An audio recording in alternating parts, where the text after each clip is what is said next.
15వ అధ్యాయము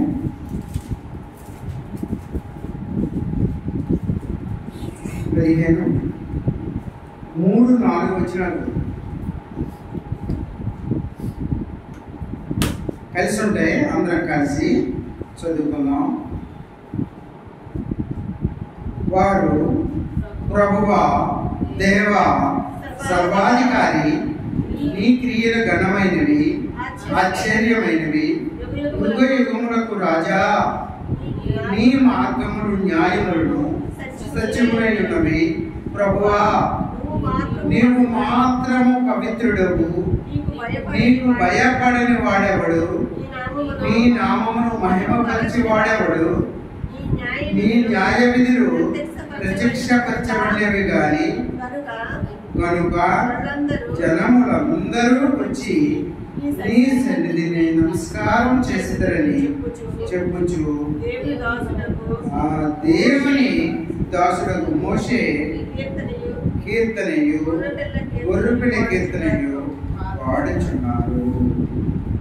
చిన్న ప్రార్థన చేసుకుని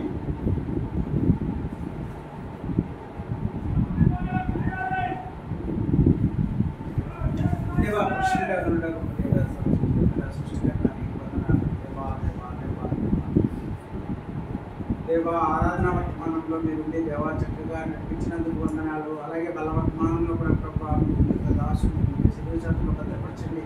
ఏ మాట వలసిన మాటలు దయచేయండి. కొద్దిసేపు నీ మాటలు ధ్యానించుకోవడంలో మీరు మా మధ్య నుండి చివరి వరకు నడిపించండి. గడీకరించినందుగా చెప్పిన ప్రభావం ఏమీ ఉండకుండా ఏ శ్రామను బంధిస్తూ ఏ శ్రామను పంపని అర్పిస్తూ ప్రభావం మమ్మల్ని అందరినీ స్వాధీనంలో ఉంచుకున్నాను. యేసు క్రీస్తు నామమున స్తుతించి ప్రార్థించి అడిగి వేడుకుంటున్నాము. ఆమేన్.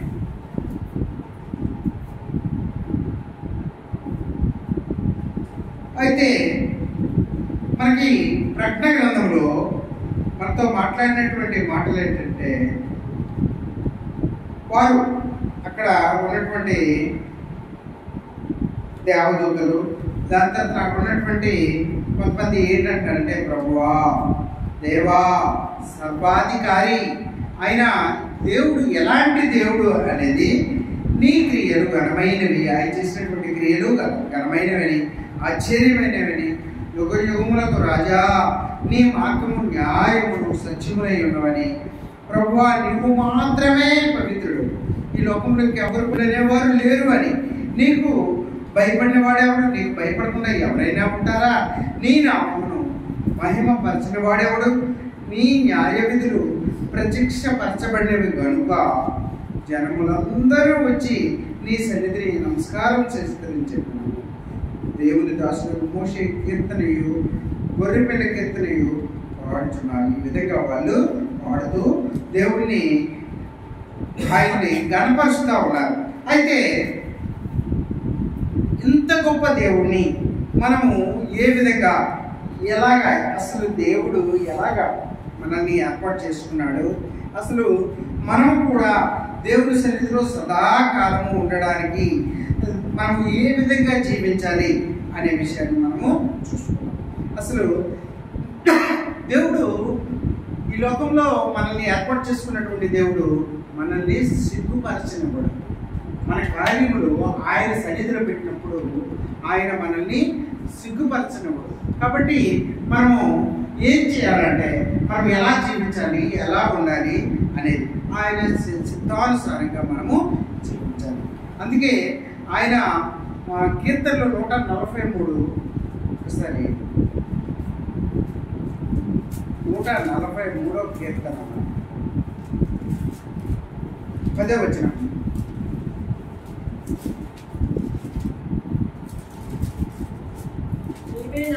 నీవే నా దేవుడు, చిత్తానుసారముగా ప్రవర్తించుటకు నాకు నేర్పము. దయగల నీ ఆత్మ సమభూమి గల ప్రదేశమునందు నన్ను నడిపించిన గాక. ఇక్కడ ఈ దావీదు కీర్తన, దావీదు ఏమంటాడంటే, నీవే నా దేవుడు, నీవే నీ చిత్తానుసారంగా ప్రవర్తించడం నేర్పు. మనము కోరుకున్నవన్నీ జరగాలంటే, మనం ఈ లోకంలో హ్యాపీగా సంతోషంగా ఉండాలంటే, దేవుని చిత్తానుసారంగా మనం బ్రతకాలి. అసలు దేవుని చిత్తం ఏంటి? దేవుని చిత్తానుసారంగా మనం బ్రతకాలి అంటే ఏంటి అంటే దయగల నీ ఆత్మ సమభూమి గల ప్రదేశమునందు నన్ను నడిపించు. ఆయన ఆత్మే మనల్ని నడిపించాలి, ఆయన మీద ఆధారపడాలి, ఆయన చిత్తానుసారంగా మనం అడగాలి, ప్రభువా నీ చిత్తం ఏంటి? మనము ఒకసారిగా నీ బైబిల్ చూసుకుంటే బైబిల్లో ఏం రాయబడుతుందో అవన్నీ ఆయన చిత్తమే. ఆయన ఏమంటాడు? ఈ లోకం వైపు చూడొద్దు, పరలోకం వైపు చూడండి, పైకే చూడండి కానీ కింద వైపు చూడొద్దు అంటాడు. ఆయన ధర్మశాస్త్రాన్ని అనుసరించి నడుచుకోమంటాడు. ఏంటి రోజు ప్రతి దినము కూడా మీరు కడగబడాలంటాడు. ప్రతి దినము కూడా వాక్యం చదువుకొని వాక్యంలో శుద్ధి చేయబడి వాక్యంలో మనము స్థిరపడి బలపడి ఆయన చిత్తానుసారంగా నడమంటాడు. అవన్నీ కూడా ఆయన చిత్తాలే. ఆయన చిత్తం కానివేవి అంటే ఆయనకి ఇష్టం లేనివి, ఆయన చెప్పనివి. మనము ఆయన చిత్తానికి మనం లోబడినప్పుడు ఆయన మనల్ని నడిపిస్తాడు. మనకి 1 తిమోతి చూడండి, 1 తిమోతికి రాసినటువంటి పత్రిక 1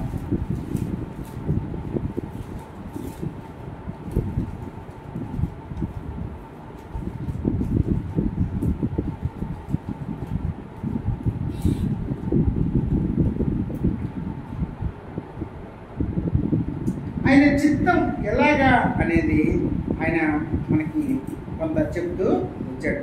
ఆయన మనం అసలు ఎలా ఉండాలి, ఏం సంగతి అనేది ఏంటి అంటే ఇక్కడ ఒక అధ్యక్షుడు లేదంటే ఒక కాపరి లేదంటే ఒక నడిపించిన వాడు ఎలా ఉండాలనేది 3వ అధ్యాయము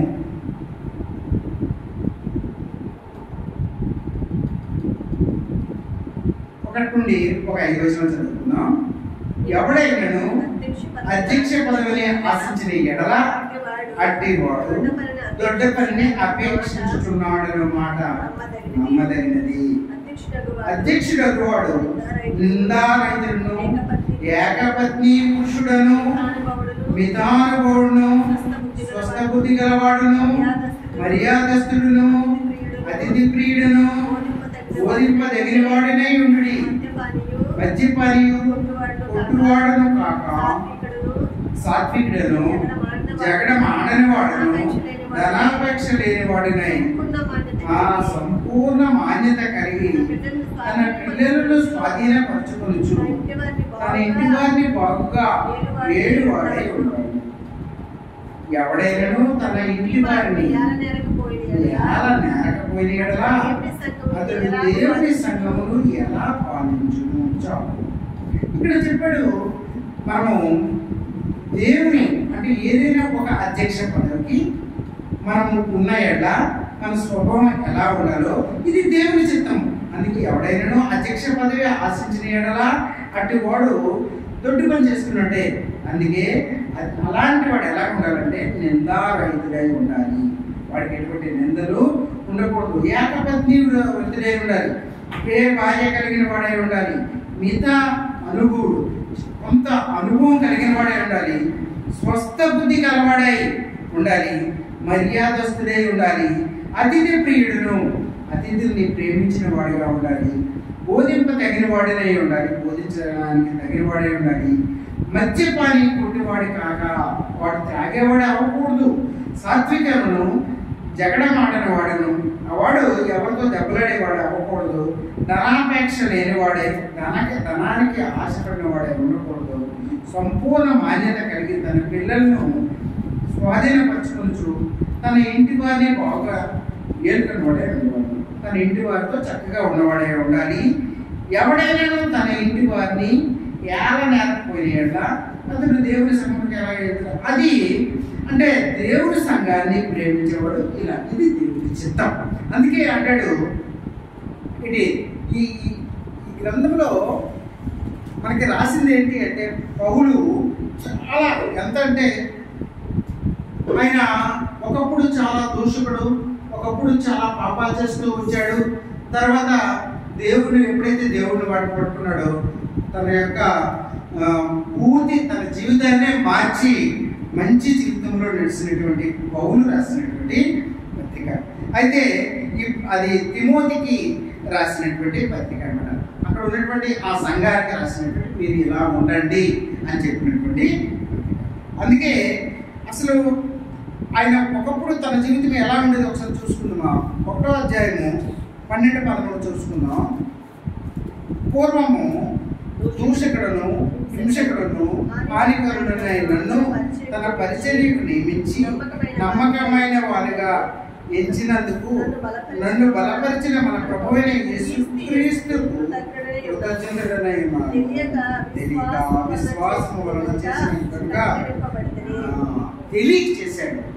పౌలు ఎంతో మంది క్రిస్టియన్స్ కొట్టాడు, చంపాడు, ఎంతో మందిని చాలా దుర్భాషలాడాడు, చాలా అన్యాయం చేస్తూ వచ్చాడు. కానీ అవన్నీ ఒప్పుకున్నాడు. నేను ఒకప్పుడు పూర్వము దూషకుడును హింసకుడును హానికరుడును వెళ్ళి అలాంటి జీవితం నుండి వచ్చినటువంటి వాడు తెలియక అవిశ్వాసం వల్ల చేస్తున్నాడు ఒప్పుకున్నాడు. ఆయనకి దేవుడు బలపరిచి ఆయనకి రాసినటువంటి. అయితే ఆయన చూసారా ఎవరు ఎలా ఉండాలో రాశాడు. ఇక్కడ భార్య ఒక స్త్రీ కోసం రాస్తూ వచ్చాడు. చూడండి 2వ అధ్యాయంలో 9వ వచనం.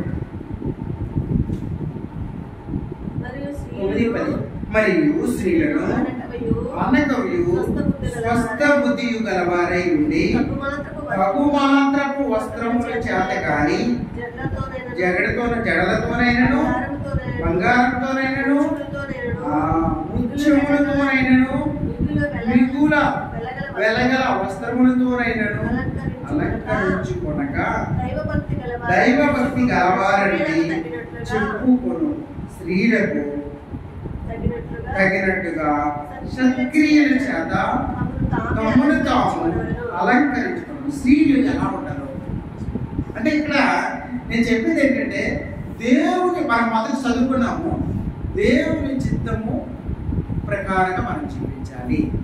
దేవుని చిత్త ప్రకారం మనం జీవించాలంటే ఎలా జీవించాలి అనేది ఇక్కడ మనము దేవుని చిత్తం కాబట్టి పౌలు దేవుల్లో స్థిరపడ్డాడు, బలపడ్డాడు, తెలుసుకున్నాడు నిజమైన దేవుడు ఎవరు అంటే యేసు ప్రభు అని. అందుకే చాలా మందిని రక్షించుకున్నాడు, చాలా పరిచర్య చేశాడు. మనం కూడా పరిచరించి మనం ఎలా ఉండాలి, మన జీవితంలో ఎలా ఉండాలి. స్త్రీలు ఎలా ఉండాలంటే వాళ్ళు స్త్రీలు అనుకువగా ఉండాలి, స్వస్థ బుద్ధి గలవారై ఉండాలి, తగినట్టుగా వస్త్రములు ధరించుకుని. కొంతమంది బంగారం వేసుకొని ఎంతో గొప్ప గొప్ప ఖరీదైనటువంటి బట్టలు కట్టుకుని అది మనకు అక్కర్లేదు అంటున్నాడు. ఏడి తగు మాత్రము వస్త్రములు చేతనే కానీ జడలతోనైనను బంగారంతోనైనను ముత్యములతోనైనను మిగుల వెలగల వస్త్రములతోనైనను అలంకరించుకొనక. అవన్నీ ఉంటే ఏదో సమయం బట్టి కానీ అలా కాకుండా కొంతమంది అదే పనిగా వేసుకోవడం అది దేవుడికి ఇష్టం లేదు. దైవభక్తి గలవారమని చెప్పుకోను స్త్రీలకు తగినట్టుగా సత్క్రియల చేత తమను తాము అలంకరించుకునేవారు. ఒక మంచి పనులు చేస్తూ తనకు తాను అలంకరించుకుని ఆ విధంగా జీవించారు. స్త్రీలు ఇంకేమన్నాడంటే స్త్రీలు మౌనముగా ఉండి సంపూర్ణ విధేయతతో నేర్చుకునవలెను. స్త్రీలు మౌనముగా ఉండవలసిందే కానీ ఉపదేశించుటకైనను పురుషుల మీద అధికారము చేయటికైనను ఆమెకు సెలవీయను. దేవుడు చెప్తున్నాడు, పురుషుల మీద అధికారం చేయడానికైనా వాళ్ళు స్పీచ్ చెప్పడానికైనా నేను ఉపదేశించనని దేవుడు ఇచ్చినటువంటి ఆయన చిత్తం అని అది ఆయన చెప్తూ వచ్చాడు. అయితే మనకి దేవుడు మరి పురుషుడు ఎలా ఉండాలంటే 8వ వచనంలో చెప్తూ వచ్చాడు. కావున ప్రతి స్థలమందును పురుషుడు కోపమును సంశయమును లేనివారై పవిత్రమైన చేతులెత్తి ప్రార్థన చేయవలనని కోరుచున్నాను. ఆయన ఏమన్నాడంటే కావున ప్రతి స్థలమందు ప్రతి దగ్గర ఉన్నటువంటి పురుషుడు ఎలా ఉండాలట. కామన్గా పురుషులు కోపంతో ఉంటారు, చాలా కోపంతో. అందుకే ఇంట్లో ఎక్కువగా బాధపడుతూ ఉంటారు. ఎందుకంటే వాళ్ళకు ఉన్నటువంటి ఆ మొదటి నుండి వచ్చినటువంటి ఆ తాలూకా జీన్స్ ప్రభావం ఏమో కానీ చాలా కోపంగా ప్రవర్తిస్తా. అందుకే అన్నాడు కావున ప్రతి స్థలమందున పురుషుడు కోపమును సంశయములు లేనివారై పవిత్రమైన చేతులిచ్చి ప్రార్థన చేయవారిగా వాళ్ళు చేయవాలని దేవుడు ఏమంటాడంటే ఎక్కువగా ప్రార్థనలో గడపండి, మీ కోపం పోతుంది, మీరు సమాజంలో ఎలా ఉండాలో, ఇంట్లో ఎలా ఉండాలో అవన్నీ దేవుడే మనకి నేర్పిస్తాడు. దేవుడు తప్పకుండా మనకు దేవుడు మనము అడిగినప్పుడు దేవుడు మనకి నేర్పిస్తాడు. ఆయన చిత్తానుసారంగా మనం ఉండాలని దేవుడు మనము అడగాలి. అడిగినప్పుడు ఆ దేవుడు మనకి తప్పకుండా మనకి అవన్నీ అనుగ్రహిస్తాడు అనమాట. అవన్నీ అనుగ్రహించి మనకి తప్పకుండా నడిపిస్తాడు. అందుకే మనము ఎలా ఉండాలి, మనము ఏ విధంగా ఉండాలి అనే దాని గురించి చెప్తూ వచ్చాడు అనమాట. అందుకే మనం ఉండే విధానము, మనం ఎలా ఉండాలి అనే దాని గురించి దేవుడు చెప్తూ వచ్చాడు. అయితే దేవుడు ఇక్కడ మన ప్రస్తుతానికి మన దేశ పరిస్థితి ఎలా ఉందంటే చాలా ఘోరంగా ఉంది. మనం చెప్పుకుంటున్నాము ఏంటి అంటే మనకేం తెలియదు, చాలా మందికి తెలియదు. కానీ మనం ప్రస్తుతానికి యుద్ధంలో ఉన్నాం. పాకిస్తాన్కి మనకి చాలా పెద్ద యుద్ధం జరుగుతుంది. అయితే ఈ యుద్ధంలో ప్రస్తుతం పరిస్థితి ఎలా ఉందంటే మన చాలామంది డ్రోన్స్ ద్వారా పాకిస్తాన్లో మన దేశం మీద బాంబులు వేశారు. ఆ చుట్టుప్రక్కల ఉన్నటువంటి రాష్ట్రాలన్నిటి మీద బాంబులు వేశారు. యాక్చువల్గా ఏమన్నారంటే వాళ్ళు ప్రకటించారు, మనం యుద్ధం ఆపాలి, చర్చలు జరగాలని ప్రకటించారు. భారతదేశంలో ఉన్నటువంటి అధికారులు అందరూ కూడా సర్లే అనేసి ఆగిన వెంటనే వాళ్ళు మన దేశం మీద బాంబులు వేయడం జరిగింది. చాలామంది చనిపోయారు. ఇంకా ఇప్పుడు వెంటనే మన సెంట్రల్ గవర్నమెంట్ ఏం చేసిందంటే ఎవరెవరైతే రిటైర్మెంట్ అయ్యారో ఆర్మీ వాళ్ళందరినీ మళ్ళీ పిలిచి యుద్ధానికి వాళ్ళు రెడీ చేస్తూ ఉన్నారు. యుద్ధం గట్టిగా అయిందనుకోండి మనకు కూడా ప్రమాదమే. మొత్తం దేశంలో వాళ్ళు ఏం చేస్తున్నారంటే మానవ బాంబులతో వాళ్ళు మటుకు వాళ్ళు హింసించుకొని చనిపోతున్నారు. అంటే ఏం చేస్తున్నారంటే వాళ్ళు బాంబులు పట్టుకుంటున్నారు. మన దేశంలో ఉన్నటువంటి ముస్లింలు వాళ్ళకు ఉన్నటువంటి బంధుత్వం వలన ఆ ముస్లింల ద్వారా ఇక్కడ ఘోరమైన పనులు చేస్తున్నారు. ఎక్కడ చేస్తున్నారంటే రైల్వే స్టేషన్లోన, బస్ స్టేషన్లోన, ఎక్కడైతే ఎక్కువ జనాలు ఉంటారో అక్కడికి వెళ్ళిపోయి వాళ్ళు చనిపోతున్నారు. వాళ్ళ ద్వారా చాలామంది చనిపోయేటట్టుగా చేస్తున్నారు. అందుకే మనము చాలా జాగ్రత్తగా ఉండాలి. రెండోది మన యుద్ధము ఎలా జరుగుతుంది అనేది మనకు యూట్యూబ్లో ప్రకటిస్తున్నారు. దాన్ని మళ్ళీ మనము ఇతరులకు పంపించినట్లా చేయకుండా మనం చాలా జాగ్రత్తగా ఉండమని వాళ్ళు చెప్తున్నారు. మనం కూడా ఎందుకని మంచిది, మనము ప్రార్థన అనేది చేయాలి. చూడండి ఒకసారి తిమోతి రాసినటువంటి మొదటి పత్రిక 2వ అధ్యాయము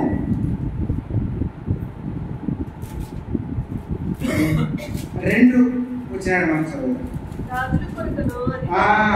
రాజుల కొరకును అధికారుల కొరకును విజ్ఞాపనలను ప్రార్థనలను యాచనలను కృతజ్ఞతాస్తుతులను చేయవలని హెచ్చరించున్నాను.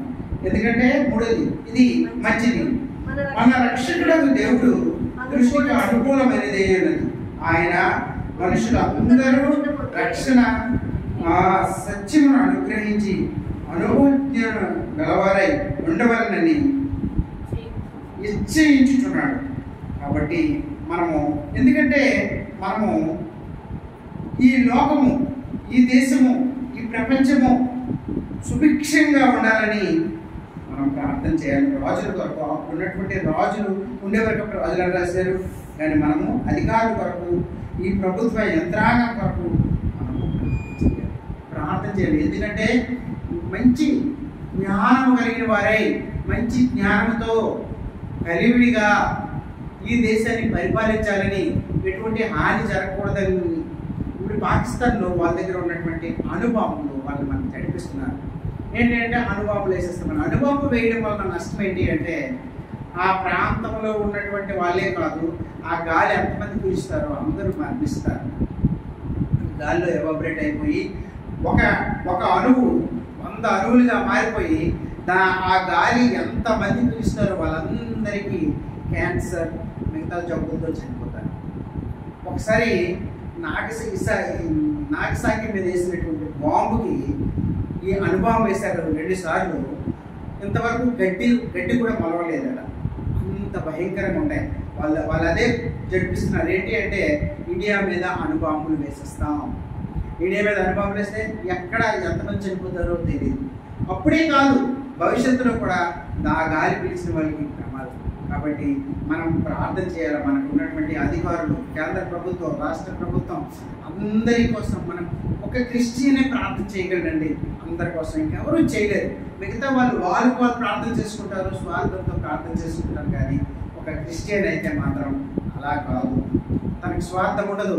అందరూ బాగుండాలని, దేశంలో ఉన్నటువంటి ప్రతి ఒక్కరు బాగుండాలని, రాష్ట్రం బాగుండాలని, సుభిష్టంగా ఉండాలని, మంచి వర్షాలు పడాలని, మంచి దేవుడు మనందరినీ చక్కగా చూడాలని ప్రార్థన చేస్తారు. కాబట్టి మనము అందరము దానికోసం ప్రార్థన చేయాలి. దేవుని కోసం మనం అడగాలి. ప్రభువా, ఈ దేశంలో ఉన్నటువంటి ప్రధానమంత్రులు, రాష్ట్రపతులు, ఈ ఉన్నటువంటి మంత్రులు, ఉన్నటువంటి అధికారులకి మంచి జ్ఞానం దయచేయి.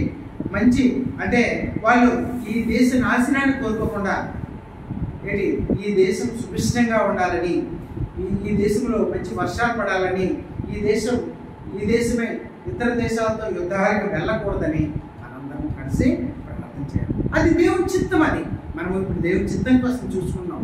అసలు మనము హ్యాపీగా, సంతోషంగా మంచి జీవితం జీవించాలంటే ఎలా ఉండాలంటే దేవుని చిత్తానుసారం మనం జీవించాలి. అసలు దేవుని చిత్తం ఏంటి అంటే దీంట్లో ఏం రాశాడో అదే దేవుని చిత్తం.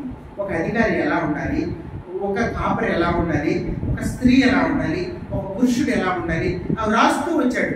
అలాగే మనం ఎలా ఉండాలి, మన జీవితాలు ఎలా ఉండాలి, మనము ప్రార్థన చేసేవాళ్ళుగా ఉండాలి. ఈ రాష్ట్రం కోసం, ఈ దేశం కోసం, ఈ దేశాన్ని మనం చూస్తూ, ఈ దేశం నాశనం అయిపోతూ ఉంటే మనం చూస్తూ ఊరుకోకూడదు. అలాగే మనుషులందరి కోసం కూడా మనం ప్రార్థన చేయాలి. చూడండి, ఈ తిమోతి రాసిన పత్రికలో 2వ అధ్యాయము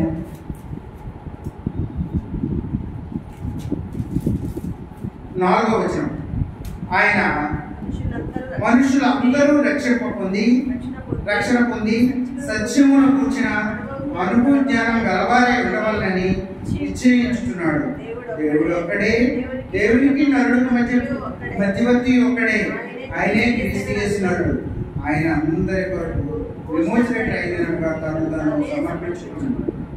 దానిని గురించి సాక్ష్యము యుద్ధకాలమందు ఇవ్వబడును. ఆయన ఉద్దేశం ఏంటంటే ఆయన ఒకటే అంటున్నాడు, మనుషులందరూ రక్షణ పొందాలి. ఈ దేశంలో అందరూ తెలుసుకోవాలి, నిజ దేవుడిని, నిజ రక్షకుడిని తెలుసుకొని అందరూ దేవుని సన్నిధిలోకి రావాలి. అదే దేవుని యొక్క ఇష్టం. ఆయన మన కొరకు ఈ లోకానికి వచ్చాడు, మన కొరకే ప్రాణం పెట్టాడు, మన కొరకే రక్తం కార్చాడు. ఆ నిజము వాళ్ళకి తెలియాలి. ఆ తెలుసుకునేటట్లుగా ఎవరు చేస్తారంటే మనమే వాళ్ళకి సువార్త అందేవారి. మనం ఒకప్పుడు మన పరిస్థితి ఎలా ఉండేది, ఈ లోకంలో తిరిగే వాళ్ళం, లోకం వైపు తిరిగే వాళ్ళం, లోకంలో ఉండేవాళ్ళం, లోకం వైపు చూసుకునేవాళ్ళం. కానీ మనకి ఏమీ తెలిసింది కాదు. ఎప్పుడైతే దేవుడు నిన్ను నన్ను ఏర్పాటు చేసుకుని ఒక సువార్త అనేది నీకు నాకు అందించాడు, అప్పటి నుండి మనము దేవుని బిడ్డలుగా మారి నిజ దేవుడిని తెలుసుకొని ఆయన సన్నిధిలో మోకరించి ఆయన మనము ఆరాధిస్తూ ఉన్నాం, ఆయన మనము గణపరుస్తూ ఉన్నాం, నిజ దేవుడిని తెలుసుకున్నాం. ఈరోజు మనకు ఉన్నటువంటి ఆ గొప్ప నిరీక్షణ ఏంటి? మేము నేను ఇక్కడ ఉండడమే కాదు, మనం మరణించిన తర్వాత కూడా పరలోకానికి వారసులుగా ఆయన సన్నిధిలో సదాకాలం ఉంటామనే నమ్మకం.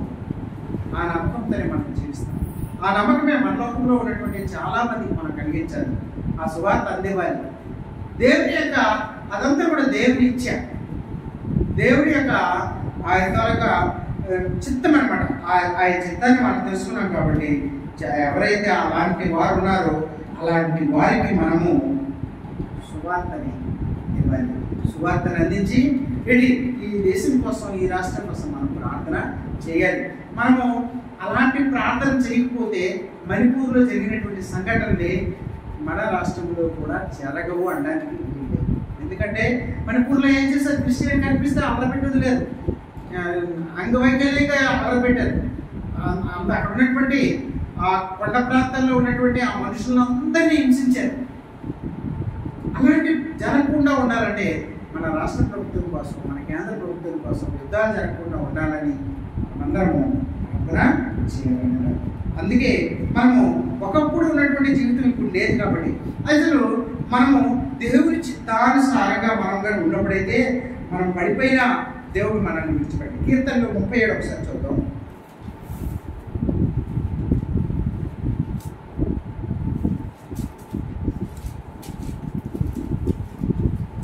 37వ కీర్తన 24వ వచనం. యెహోవా అతని చేయి పట్టుకుని ఉన్నాడు కనుక అతను నేలను పట్టుకుని లేవలేక ఉండడు. మనము ఆయన చిత్తానుసారంగా నడిస్తే ఆయన ఏది ఇష్టమో అది చెప్తూ వచ్చాడు. అది మనం చేయగలిగి ఉంటే మనము అంటాడు యెహోవా అతను చేయి పట్టుకుని ఉన్నాడు. యేసు ప్రభు మన చేయి పట్టుకుని ఉన్నాడు కనుక మనం నేల పడిపోయినా సరే మనం లేవలేకుండా ఉండలేము, తప్పనిసరిగా చేస్తాం. మనము లేవగలము, మనము అదనమాట. అందుకే మనము ఎలా ఉండాలంటే ఇంకా చూడండి, మనము బైబిల్లో ఏం చెప్తే అవన్నీ కూడా ఆయన చిత్తం చెప్పినట్టే ఆయన వాళ్ళతో పరిశుద్ధాత్మ ద్వారా మాట్లాడి మనతో చెప్తా ఉన్నాడు. కాబట్టి మనం పడిపోయినా లేవగలగాలి అంటే ఆయన చిత్తాన్ని మనం ఉంటుంది. కానీ ఆయన చిత్తం ప్రకారంగా మనము జీవించాలి. ఆయన చిత్తాన్ని తెలుసుకుని మనము జీవించాలి. అలాగే మనం వేరే కృషి కోసం చెప్పుకున్నాం, స్త్రీ కోసం చెప్పుకున్నాం, అధికారుల కోసం చెప్పుకున్నాం. మరి ఈ రాష్ట్ర కేంద్ర ప్రభుత్వాలు ఎలా ఉండాలి, మనము వాళ్ళ కోసం మనం ప్రార్థన చేయాలి. అలాగే యవనస్తుల కోసం కూడా మనము 2 మాటలు చూసుకున్నాం. 119వ కీర్తన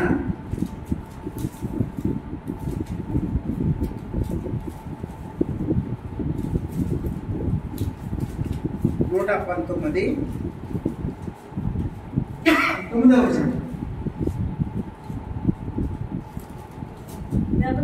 యవనస్తులు దేని చేత తమ నడతను శుద్ధిపరుచుకుందురు, నీ వాక్యమును బట్టి దాని జాగ్రత్తగా చూసుకున్న చేతనే కదా. ఇది యవ్వనస్తులు వాళ్ళు ఎలా అసలు ఎలాగా వాళ్ళు శుద్ధి చేసుకుంటారంటే, యవ్వనస్తులు అది వాళ్ళ యవ్వనంలో ఉన్న వాళ్ళు తొట్టిల్లిపోకుండా ఉండాలంటే వాళ్ళు దేవుని మీద ఆధారపడాలి, వాక్యము చదువుకోవాలి, వాక్యానుసారంగా జీవించాలి. అందుకే ఆ యవ్వనస్తుల కోసం కూడా మనము ప్రార్థన అనేది చేయాలి. లేదంటే మనము వాళ్ళందరి కోసం ప్రార్థన చేయకపోతే ఏమవుతుందంటే యవ్వనస్తులు వాళ్ళు పడిపోతారు, ఈ లోకం వైపు వాళ్ళు చూడరు. అందుకే ఇక్కడ చెప్తాడు ఏంటంటే,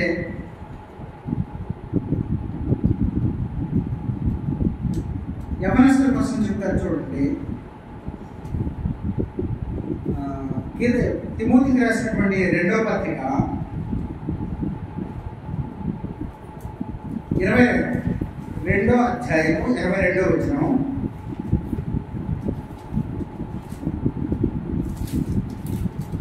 నీవు యవ్వనేచ్ఛల నుండి పారిపోము, పవిత్ర హృదయులై ప్రభువునకు ప్రార్థన చేయవారితో కూడా నీతిని, విశ్వాసమును, ప్రేమను, సమాధానమును వెంటాడము. చూసారా, నుండి మనం పారిపోవాలి. యవ్వనస్తులు దేవుడు చెప్తుంది ఏంటి అంటే 119వ కీర్తనలో చెప్పాడు, యవ్వనస్తులు దేని చేత శుద్ధిపరచబడతారంటే వాక్యము చేతనే. ఆ వాక్యములు జాగ్రత్తగా చూసుకొని వాళ్ళు ప్రార్థన చేసుకుని నిలకడగా ఉండాలి అని ఆ పిల్లలకి, ఆ యవ్వనస్తులకు మనం చెప్పాలి.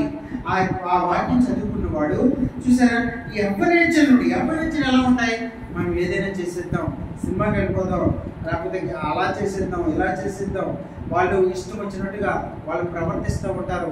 ఇది ఆ యవ్వనేచ్ఛల నుండి వాళ్ళు ఎలా ఉండాలంటే, దేవుని ప్రేమ, నీవు యవ్వనేచ్ఛల నుండి పారిపోము, పవిత్ర హృదయులై ప్రభువునకు ప్రార్థన చేయవారితో కూడా నీతిని, విశ్వాసము, ప్రేమను, సమాధానము వెంటాడు.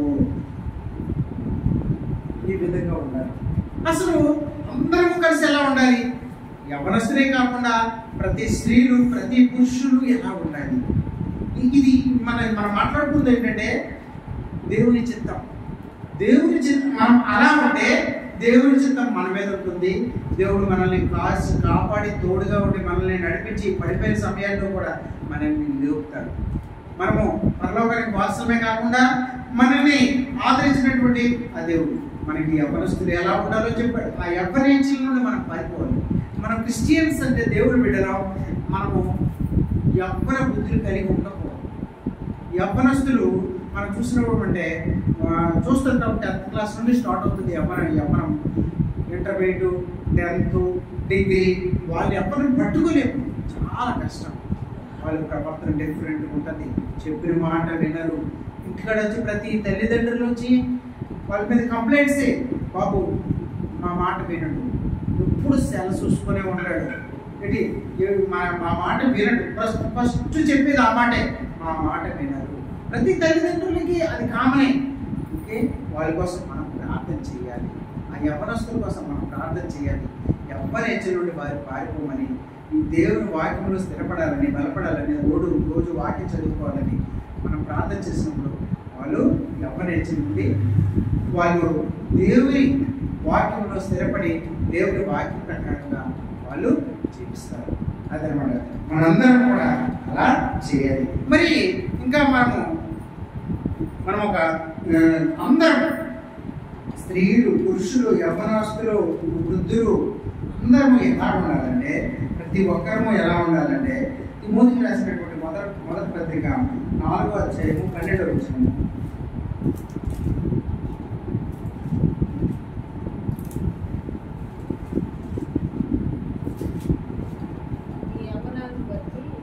యవ్వనమును బట్టి ఎవరిలో నవీకరింపనీయము కానీ మాటలోను, ప్రవర్తనలోను, ప్రేమలోను, విశ్వాసంలోను, పవిత్రతలోను, విశ్వాసులకు మాదిరిగా మనం ఎలా ఉండాలంటే, విశ్వాసులకి ఒక మాదిరిగా ఉండాలి. ఎలాగా? మాట్లాడేటప్పుడు చాలా సున్నితమైనటువంటి మాట్లాడాలి, చాలా చక్కరైనటువంటి